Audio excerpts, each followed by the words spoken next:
The story begins under blooming cherry trees, questioning the meaning of a vow of sisterhood. A young woman confirms this is correct, explaining that a vow of sisterhood is different from the ties of family or kin. With a knowing smile, she adds that it is proof of a bond thicker than any blood ties. The promise is made that from this day forth the two of them are sisters, and so there is no more reason to cry. Looking at the giant, weeping girl before her, she declares that she will become her older sister. The scene changes to a bustling town where a burly, fair-haired man walks through a busy marketplace. Inside what appears to be a guild or tavern, a voice from the crowd asks in surprise about giants. A young man in clerical garb answers with a gentle smile that yes, he is familiar with them, describing them as a coarse, savage, ignorant, and intellectually stunted species. With his arms crossed, the burly man acknowledges that this is what people commonly believe but advises the knight to keep those words to himself around here, as some will not take kindly to it. He simply smirks at the warning, correcting the man by questioning if he meant to say it is common sense rather than just a common belief. A voice in the snowy mountains asks his boss if he seriously bought into the nonsense and drivel about giants being a race of brave, just, and deeply proud warriors. The person continues, questioning the validity of the story about how giants once waged war against the gods. Standing before a massive, monstrous creature, a cloaked girl dismisses these legends as nothing more than ancient fairy tales. She calmly holds out a small trinket, stating that these days, the creatures called giants are just. Her thought concludes that they are dim brutes whose very name is now used as a slur against those behind the times. A fierce battle ensues as the cloaked figure violently clashes with the grotesque beast in the blizzard. Splattered in blood, she thinks to herself that they are as cowardly as they are greedy, willing to do any foul job for some coin. Looking at the defeated monster, the girl rhetorically asks what else one can truly say about giants such as those. Back in the tavern, the burly man reveals to the knight that some time ago, those giants went after the very quarry he came all this way to hunt. The young knight looks back at him, utterly perplexed by this new information.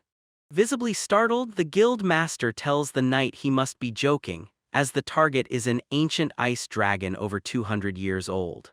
Just as the apostle knight is explaining that he has come all the way from the capital to hunt the creature, a young woman enters and reports to her boss that the job has been completed. He looks down at her in surprise, noticing that she is a one-armed woman. The knight asks the guild master if he requires any further proof of her claim, but the man replies that if she says it's done, then it's done. On the table sits a large, gleaming crystal, recognized with shock as an ice dragon's crystal. He then looks down at the adventurer with a condescending smirk, asking if this means she is the one who stole a march on them. The young woman turns to her boss and asks who this gentleman is, and he explains that the man is a knight who came from the capital to slay that dragon. Sensing the tension, the guild master nervously tries to keep things civil, adding that apparently a high-ranking minister was the one who gave the job to them. With a slight curtsy and a regretful expression, she apologizes, acknowledging that while it was not her intention, the truth is that she stole from him and did him a grave wrong. The apostle knight and his men are completely taken aback by her unexpected and graceful apology. With a hopeful expression, the young woman asks him to please find it in his heart to forgive her. Insists that, if anything, he should be the one to apologize for being rude, while privately wondering if her clothes and refined bearing mean she is a noble or even a princess. Recalling a rumor that those who die in accidents can be transported to their world, he asks if she is perhaps someone who was summoned. The knight then properly introduces himself as a servant of the Holy Orthodox Church and a member of the 12 Apostles. He explains that are said to receive a great power from the goddess called a cheat, and asks, at the risk of sounding envious, which power she was blessed with. The girl looks down thoughtfully, confirming with him if he is referring to that cheat. She then looks up with a gentle smile, revealing that the truth is, she politely declined that offer. With her expression turning serious, she states that to cheat is unfair after all. Her serene smile returns as she asks him if he wouldn't agree that one must never be unfair. Scoffs and calls it a poor joke, finding it impossible to believe that a person would turn down the blessing of God. Questions her claim, asking that if it were true, then how was she capable of bringing down the ice dragon? He smiles with his eyes closed, accusing both her and the boss of being cruel by constantly trying to make a fool of him with their jests. The girl's eye twitches as she coolly brings up his story and the puffery he spoke before about crude, slow-in-the-head giants. As a confused looks on, the guild master suddenly yells at her, calling her an idiot. Her face shadowing over, she turns and suddenly points a small knife directly at the knight. She holds the blade steady and firmly demands that he please take that back. The adventurer then reveals that giants value their pride above all else, so she cannot overlook the insult he just spoke. While the guild master frantically begs her to quit it, calmly addresses her as Miss. He gently touches the tip of the blade, warning her that even in jest, it is a poor idea to point a blade at a knight. Just as one of his companions grabs her wrist, the apostle knight finishes his sentence by telling her she might end up getting hurt. The young woman grunts in pain as the man's grip crushes her wrist with immense force. Lifting her off the ground with ease, her assailant laughs at how light she is while an off-screen voice remarks that this is no way to treat a lady. Simply smirks at her pained cry, coolly asking what the matter is. As her knife falls from her now open hand, the knight mockingly asks what it was she was saying about pride. A small, bell-like trinket in her palm begins to swing and chime softly, catching his attention. In an instant, a massive armored fist shatters the guildhall's wall and window, sending debris flying into the room. The armored giant who burst in asks the man who was holding the adventurer if he is okay. Looking down at the scene, the giant newcomer calls out to the one-armed girl as her older sister. Now safe from her captor's grasp, apologizes for the delayed introduction and formally states that they are of the clan. She completes the introduction by giving her name as, and revealing the giantess is her little sister, Elise. Elise explains that the other clans refer to them as the smallest giants. With her blade still pointed at the knight, asks if she should now answer his question about the pride of giants. The guild master desperately pleads with her to stop, insisting that the knights had no idea and meant no harm by their words. Looking flustered, Elise quickly agrees with him and tells her older sister that they should just let it be. She continues to reason with a nervous smile that while giants value their pride, those who are truly just must also show mercy to the weak. The giantess then asks with a broad grin if can let them off the hook, or at the very least allow her to fight in her sister's place. After a moment of silence, the older sister reluctantly agrees, saying that if Elise insists, then it is fine. Smirks and mockingly declares that they will indeed show this weakling some mercy. Putting the confrontation aside, recalls that he mentioned earlier that he had come from the capital. She then asks him if he knows of a named or a clan of giants known as the. Inquires with a slight smile who those people might be. Explains that both of them are looking for the members of their family they've been separated from, specifically her own sister and Eli's true kin. While his companions groan in pain amidst the rubble, offers his deepest apologies for not being of more help, stating that neither name is familiar to him. Bowing repeatedly with a wide, cheerful grin, Elise exclaims that she sees and that it is unfortunate, as her sister turns to address the boss. Informs the stunned guild master that they will collect their reward at another time, giving him permission to deduct the repair fees as needed. Is left standing alone in the ruined guild hall, staring out through the gaping hole in the wall. As one of his subordinates calls out to him, the apostle knight cruelly stomps his boot down on the hand of another of his men. With a sinister grin spreading across his face, he thinks to himself about that girl. Walking through the town, Elise gently suggests to her older sister that it might be better to stay calm and avoid such dangerous situations. Looks up at the giantess and reminds her that giants value their pride, a lesson that Elise herself had taught her. With a confident smile, declares that since she is her sister, it is only natural that she should follow the creed of a giant, just as Elise does. The giantess nervously agrees that this is right, but still looks flustered as her sister instructs her to stop slouching and keep her legs together. Looking down at the much smaller, Eli's asks if there is really any point in her practicing such things, given her immense size.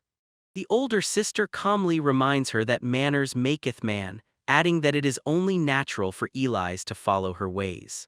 She then looks up at the stunned giantess and concludes that this is because, after all, Eli's is her little sister. A hearty laugh escapes Eli's as points out that her posture is off again, to which she cheerfully agrees. Her expression then turns serious, remarking that people who call giants slow and crude have the wrong idea, especially since was so quick and graceful in saving her. The older sister looks at her with a puzzled expression as Eli's hesitates, saying no with a smile before her expression becomes more thoughtful. From a distance, the giantess simply calls out that it was nothing at all to her. The scene then cuts to a destroyed alleyway, where and his men stand amidst the rubble. A large bovine creature confirms that this is correct, and that this is the job it has for and his men. Holding a miniature version of the beast, he explains that the role it needs to play is that of a member of the giant woman's true family. A grotesque giant corrects him while messily eating, stating that those who are kin call themselves clans, not families. Covering his mouth in mock concern, the apostle knight asks if he has perhaps just wounded the creature's pride. The gluttonous giant scoffs at the very idea of pride, demanding that just bring more gold and meat. He agrees that he will see to it, but adds that a friend of his once told him that giants are a very proud race. The creature dismisses this, simply stating that it is just a stray and has nothing to do with such things. It then clarifies that a stray with no kin or clan isn't even a real giant but is just nothing, which a thoughtful takes in. Later that evening in a stable, Eli's is seen settling down for the night in a stall filled with what looks like a large fur blanket. Stretching out blissfully, she exclaims that after constantly being out in the cold while hunting the dragon, it feels like ages since they've had a roof to sleep under. Chides her for being immodest, but a flustered Eli's retorts that her is the only one there. The older sister then walks over and gently takes a lock of the surprised giantess's long hair into her hand. Sitting beside her, she notes that Eli's hair has become coarse and decides they will need to stock up on more oils for her.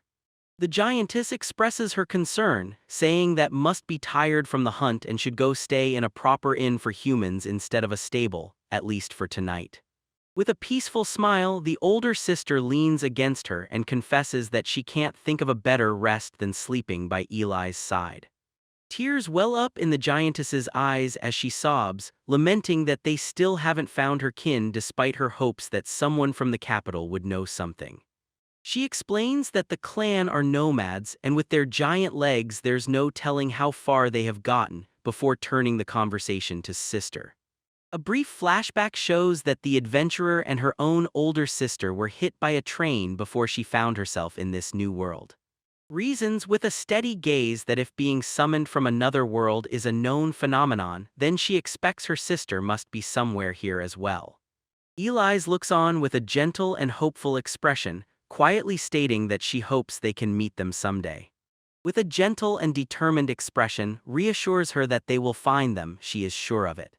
Eli's smiles brightly in agreement, then tells her sister she is going to get some water and asks if can get their beds ready. Outside in the darkness, the older sister uses a wooden ladle to scoop water from a large earthen jar. As she walks back, she cautiously approaches a figure slumped over in the narrow alley beside the stable. Suddenly, a man leaps out from the shadows and viciously strikes her on the head with a large wooden club. Her attacker looks down at her motionless body in confusion, calling out to his companions that he got her but wondering why it was so easy.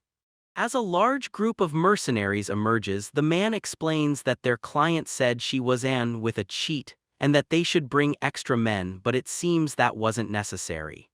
Brushing herself off as she gets up, simply says whatever and that they should just get on with the next part of the plan.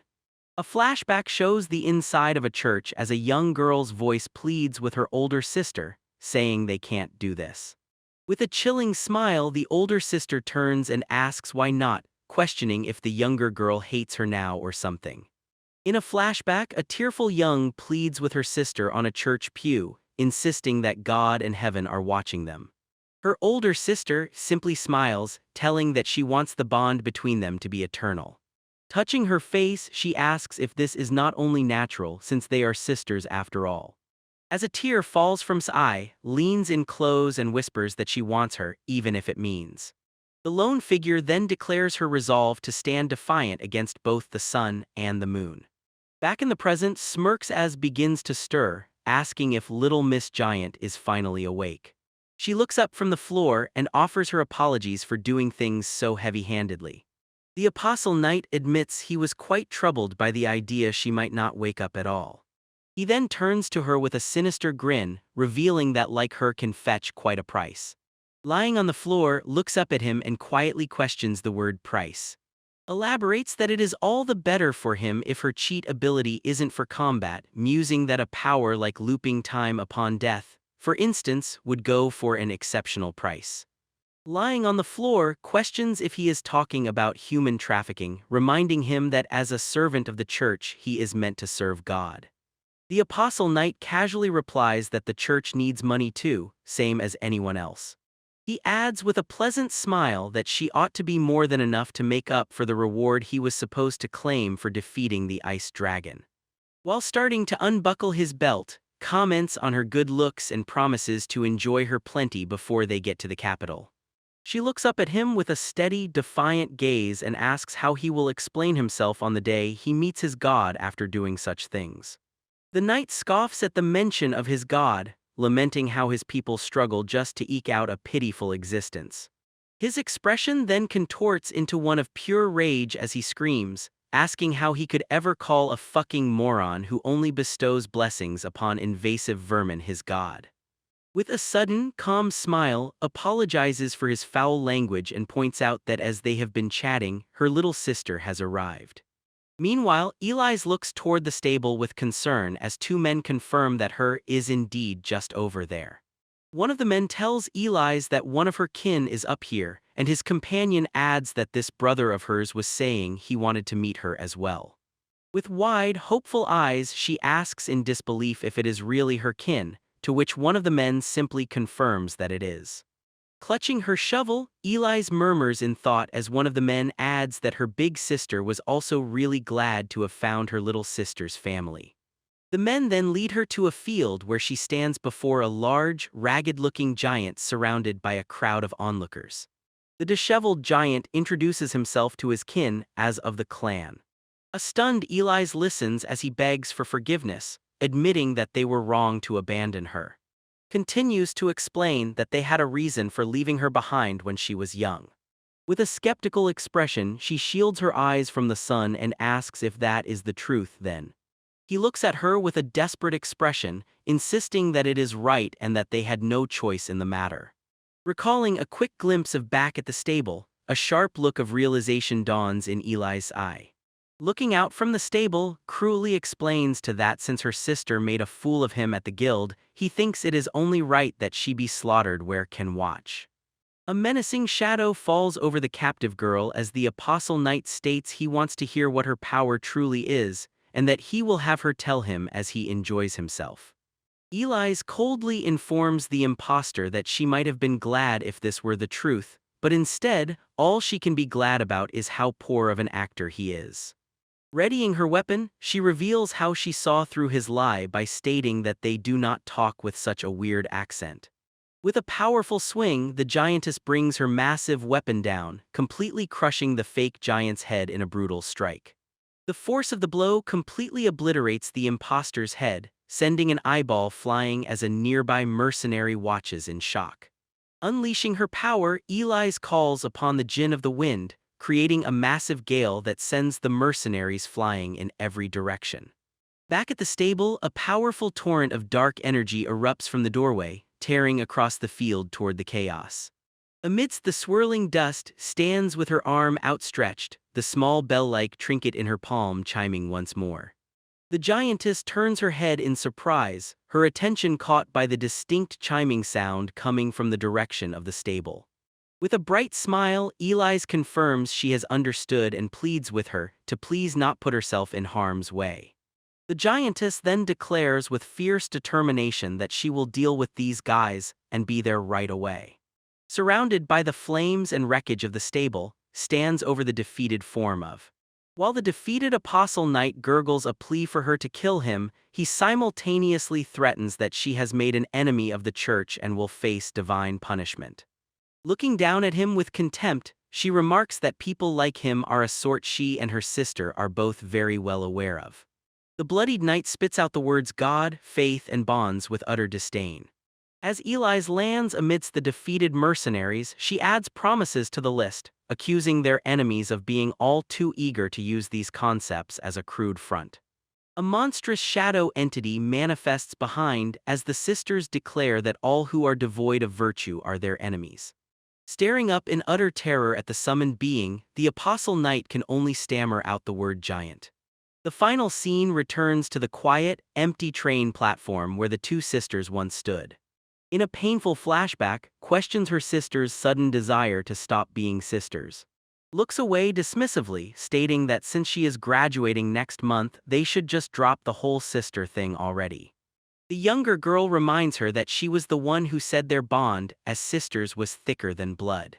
Her older sister simply scoffs with a cruel smile, asking if actually took that stuff seriously. With her hand clutching sleeve, desperately explains that it was for her sake that she even heaven.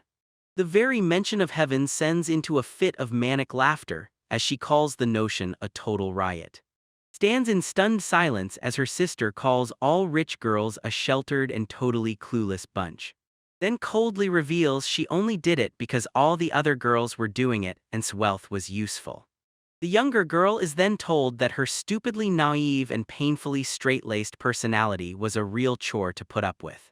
Finally, cruelly concludes that she should have never bothered making her a sister in the first place. The flashback reveals the shocking betrayal as a stunned is pushed directly into the path of an oncoming train by her sister. In their final, fleeting moment, their eyes lock, one pair filled with horrified disbelief and the other with a wild, desperate intensity.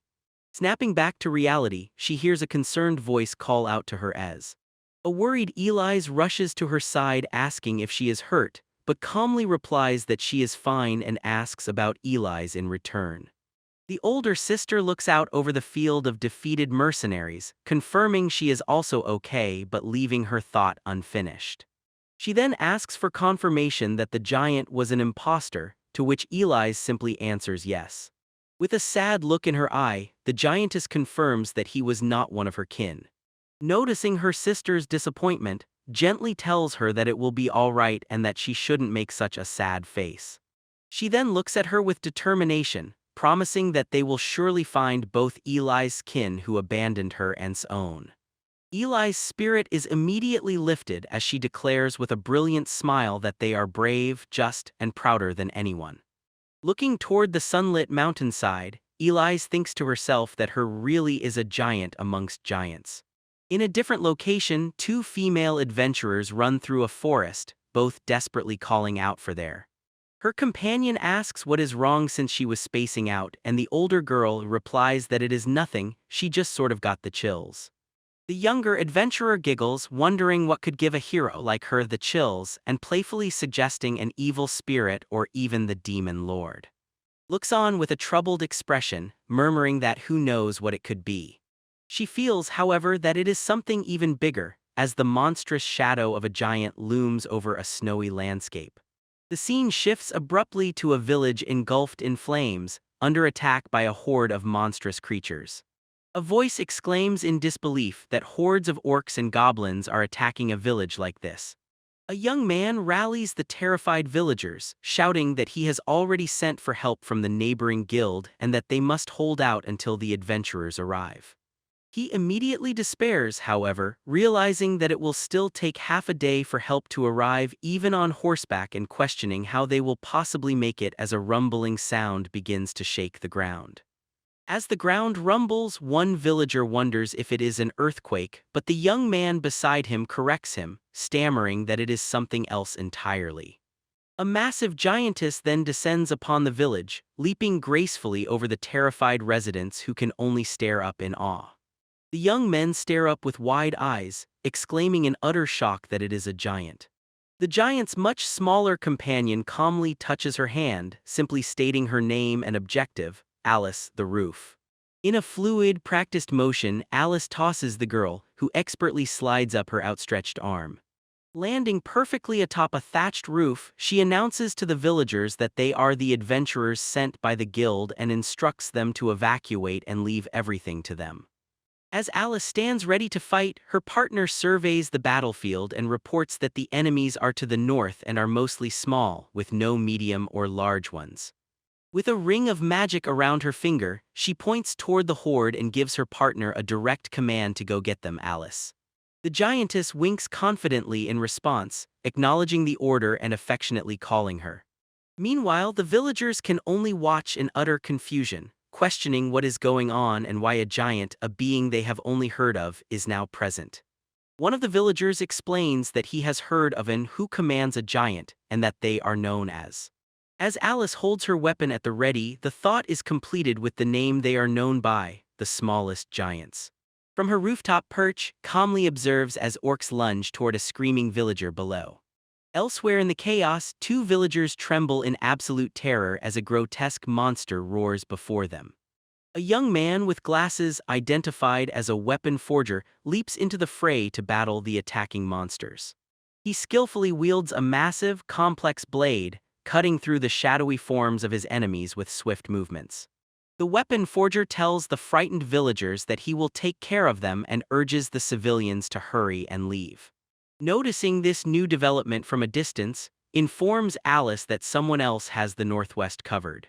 With a soft ring from her finger, she then redirects their efforts, stating that they will take care of the north and northeast.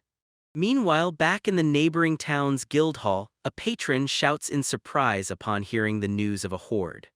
A panting messenger frantically explains that they have never seen anything like this outside their village. He continues his plea to the guild, reporting that those who can fight are trying to hold the monsters back, but he does not know how long they will last. A patron at a nearby table points out the logistical difficulty, stating that the village is on the other side of the mountain and they don't know how many people they can even gather to help. Suddenly, a new voice interjects, suggesting that if they go by Giant, she might be able to help. Back in the now quiet, monster-strewn village, the last few goblins let out their final death gurgles.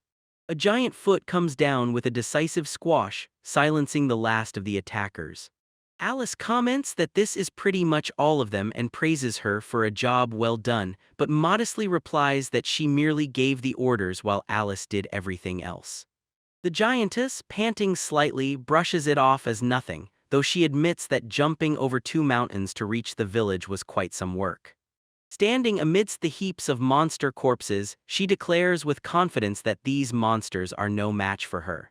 Her partner then points out that there was also someone else who came and fought the monsters. The young man with glasses is surrounded by grateful villagers, who smile and thank him for his help. The village chief enthusiastically thanks the hero, exclaiming that he doesn't know what they would have done without him. He then gestures for the young man to follow, explaining that it is thanks to him they are safe and that they have prepared a basic banquet in his honor. Alice laughs, observing that he is treated differently from adventurers like them who are only in it for the money, while wonders if it is because she is a foreigner. The older sister then thoughtfully asks if the title of hero is given to those who are very brave. Her partner asks if this is the first time her has seen one. Alice then explains that hero is a special title given to. She elaborates that it was originally what the Demon King called, and over time it simply became the norm. The young man thinks to himself that always come to this world with some sort of special ability, and calling them hero makes them happy and gets them to respond. He cynically refers to this practice as the cunningness of this world's inhabitants. Thoughtfully considers the new arrival, realizing he is the same as her. The young man is then seen interacting kindly with the villagers, a gentle smile on his face. Later that evening, the village is filled with lively celebration as people dance, drink, and play music around a bonfire. Away from the festivities, Alice and work together to clear the rubble from the destroyed parts of the village. The older sister gently reminds her partner to be careful when moving the rubble, and Alice confirms she has it understood. The young man with glasses then approaches them, explaining that he came looking for them since they weren't at the banquet. Simply replies that cleaning up the battlefield is also part of the request they took. He then notices her school uniform-like outfit and correctly deduces that she is also Japanese. The older sister takes this opportunity to ask if he has heard the name, but he apologetically replies that he has not. He further explains that this is his first time seeing a giant and apologizes again for not being able to help. Reassures him that it is fine, though she admits with a sad smile that despite being in this world for 2 years, she still has not found the slightest clue. The young man then shares his own story, explaining that he came here half a year ago after lunging forward to help a girl who was about to be run over by a truck on his way home from work. He laughs good-naturedly, scratching the back of his head as he comments on how unreal it is to actually reincarnate into a land of swords and magic, just like in light novels. His companion, however, looks at him with a puzzled expression, quietly repeating the unfamiliar terms light novels and swords and magic. The young man asks with a slightly awkward smile if she has never read things like light novels or manga. Blushing with embarrassment, apologizes for her lack of knowledge, explaining that she might be a bit sheltered. He quickly backpedals, telling her not to worry about it and to just think of it as him spouting gibberish. Observing her polite and well-spoken manner, the young man privately wonders if she might have been a young lady of high social standing. He then thinks with a concerned expression that if that is the case, then life over here must have been really hard for her. The then wishes her well, stating that it would be great if she could find the sister she is looking for. With a wry smile, the young man remarks that even though this is a fantasy world, reality is still as harsh as ever. He then expresses his gladness at finally getting to meet someone in the same situation as him. Asks what kind of people get reincarnated, and he explains that according to light novels and manga, the most common ones are those who die via accidents. As they walk through the destroyed village, he continues, asking if there are also ones who commit murder-suicide, which prompts to ask if they are reincarnating as well. With a dark shadow falling over her face, she confesses that she said her sister got run over by a train, but actually she was the one who pushed her onto the tracks. Her form then becomes wreathed in darkness as she declares with empty eyes that she is a murderer. The young man stares at her in horrified disbelief, his face pale with shock as he can only stammer out the word "why." Looking down at a newspaper article with the headline "High School Girl Commits Suicide," explains that her sister did something unforgivable to her. She adds, however, that murder is still murder and that God isn't going to forgive her for what she did.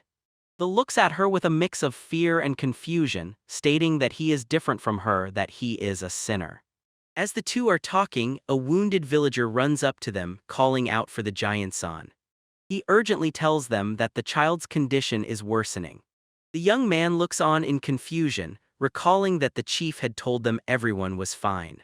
A look of horror dawns on his face as he peers into a large barn, which has been converted into a makeshift infirmary filled with the grievously wounded and dying. He stares in stunned silence as pulls out a small item from her sleeve. She then approaches a wounded child, uncorking a healing potion and explaining that it will dull the pain, much to the child's surprise. The young man watches with a queasy expression as she gently administers the potion to the horrifically injured child. As she tends to the child, asks where his mother is, and the villager beside her explains that he came to this village recently without any parents. He then reveals the grim truth that everyone in the infirmary is either homeless or alone, which is why they were sent to the front lines first. Lying in agony, the wounded child can only whimper for his mommy, crying out that it hurts. Gently pulls the dying child into a close, comforting embrace. As she gently caresses his head, the child weakly asks if she is his mommy, to which she softly replies that yes, mommy is here.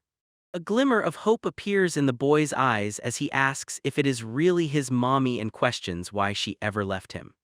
As blood drips from his wounds, he tells her that he has always been waiting for her.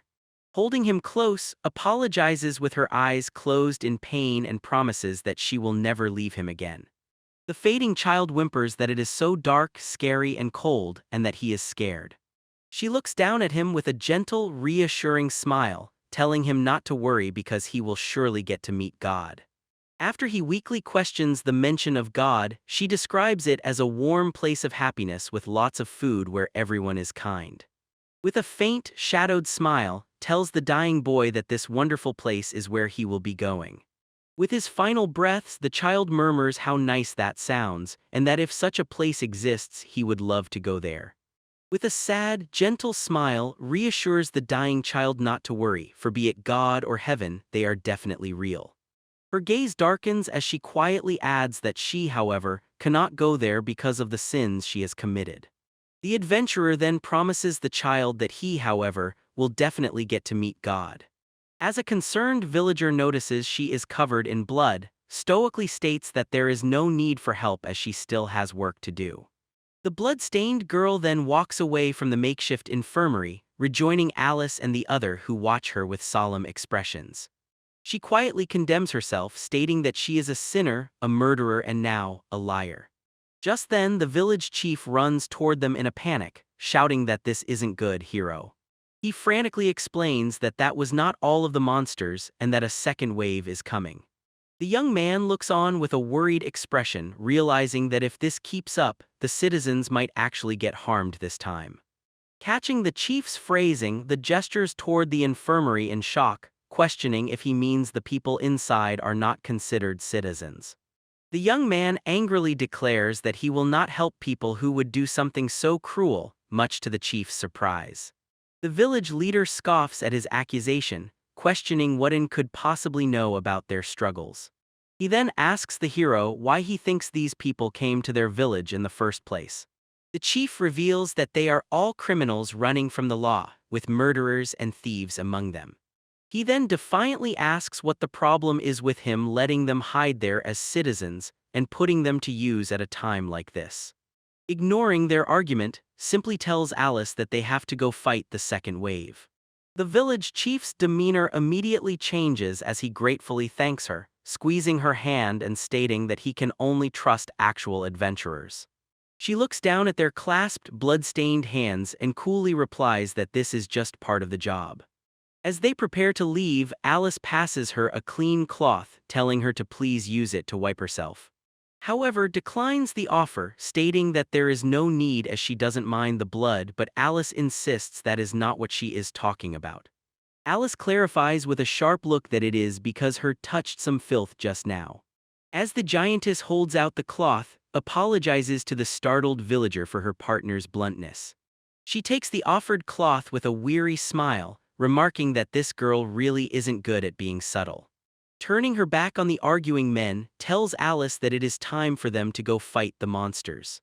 The adventurer states with cold resolve that if the monsters were to break through, those who are hurt here would be the last to leave. She then adds that the child who just passed away is going to where God is. With a determined look in her eyes, declares that his journey should be a peaceful one.